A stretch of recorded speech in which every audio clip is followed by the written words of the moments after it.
I checked all the tire pressures. They were all okay. One tire had a cap on it, and that's the one I showed you, and I took the cap off, and sometimes I had a feeling I maybe shouldn't have done that, because I took the cap off and it was like this giving out air. So I measured the pressure. It was at 95 or 100, and I put the air back in, but I couldn't get it to stop coming out. And there was another one too where sometimes if the pressures haven't been checked for a while or the tires are older, you check the air pressure and you're letting air, like they stay open, and you flatten your own tires. But I mean, they have to be checked, and it just means that they haven't been filled for a while. So sometimes you almost cause more problems, but they have to be filled sometime. If they're at 90, you're going to have to do something. So, sometimes it's just a matter of wiggling around your air pressure gauge, and that worked on the one on the right side. The one on the left, I put the cap back on, so I'm basically going to have to get that one repaired, I think, on the road, and, get it repaired. And I'll have to ask, it's 344, I'm going to send I can't do that right now, though. I need to get it repaired tonight. It's not major, but I could get it done tonight. Or they might say bring it all the way back to Salt Lake City then. So I need to drive 3 or 4 hours, and usually it's like a Love's or a TA or something like that. Oh, there's a night guy there, so I'll ask him tonight. If I ask him now, he's going to send me to a local place, and I got to get moving.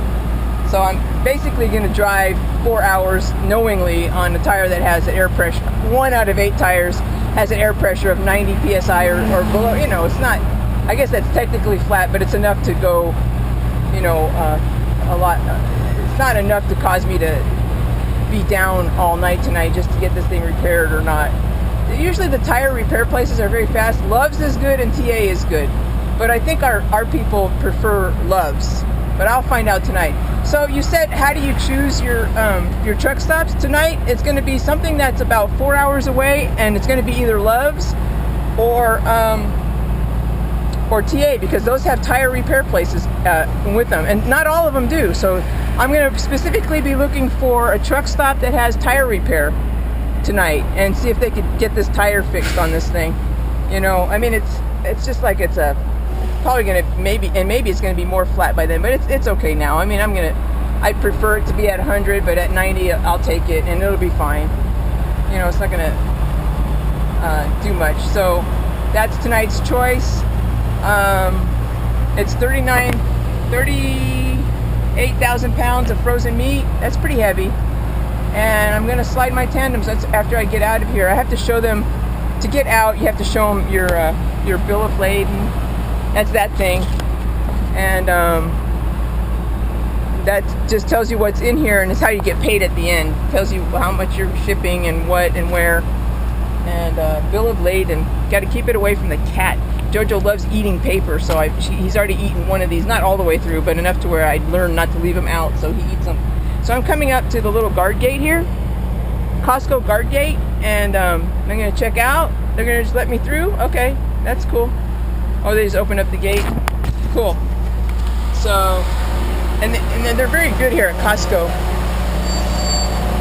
They just have it down pat here. They're very good. Thank you. And I just love Costco. I mean, they're inflexible when you have to get somewhere. If you want to deliver early, they're not very flexible on that. But I also just love how efficient they are, how in and out. And I love their little system here. They're just boom, boom, boom, boom. So I appreciate that. But I'm going to park over to the side and see if I can move my tandems. And I know, right now they're at California legal, and I'm going to move them to something that's a little bit illegal. Not a lot, but my tandems, I have too much weight on my tandems, and I'm going to shift the weight to the front right now to get better fuel efficiency. I mean, right now I'm guessing from I have a little gauge here that tells me that I probably have about 31 or 32,000 on my steers, and probably the same on my tandems, but I want all of it up to the front. I want 34,200 to the front. So I'm going to move my tandems. That's something else that you do. I don't know if I've ever showed you that.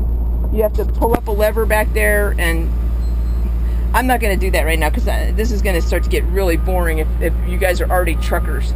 But I'm just letting you know that there's a way you can slide shift things on your tire, shift your tires on your trailer to move them forward or backward, and it does things to shift your weight either to the front or to the back, to the various wheels that you have.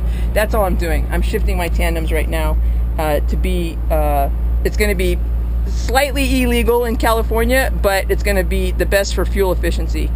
And that's I just decided to do that, and that's what I'm doing in California. They haven't stopped me yet, except for that one time, but that I had the tandems almost all the way to the back. This, I'm just shifting them a few notches, that's all. So bye, signing out. Talk to you later. Bye.